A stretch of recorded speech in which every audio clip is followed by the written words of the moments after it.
Nous avons vu dans la précédente vidéo comment approfondir vos recherches en utilisant la priorisation et l'analyse des 7 zones fonctionnelles sur l'écran Analyse progressive. Mais il existe encore d'autres moyens d'étudier les résultats de vos scans énergétiques et de trouver les solutions de bien-être les plus adaptées à votre cas. Nous avons vu que lorsque vous cliquez sur le nom ou la barre de couleur d'un item dans l'écran Aperçu système, et qu'il existe des sous-items dans ce paramètre, Genius vous affiche les résultats en plein écran avec un codage couleur, comme pour les résultats du premier scan.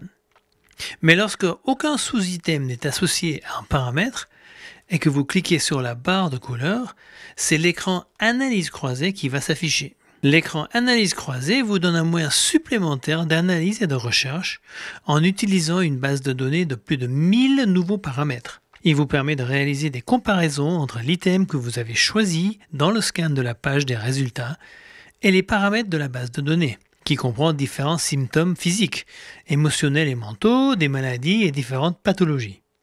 Vous y trouverez aussi les fleurs de Bach, les bactéries et les virus.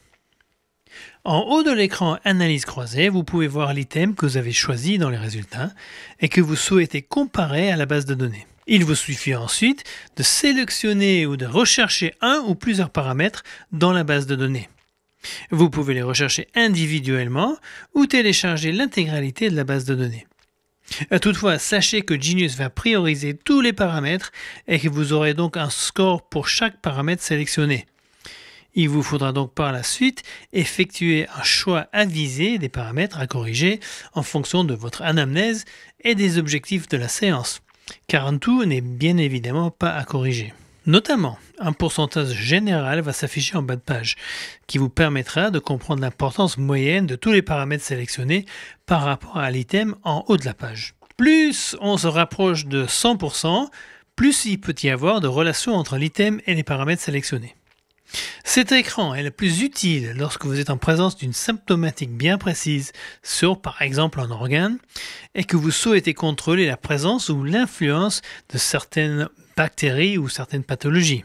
Vous sélectionnerez alors seulement les bactéries ou les pathologies qui vous intéressent pour effectuer votre analyse croisée avec l'item en haut de l'écran.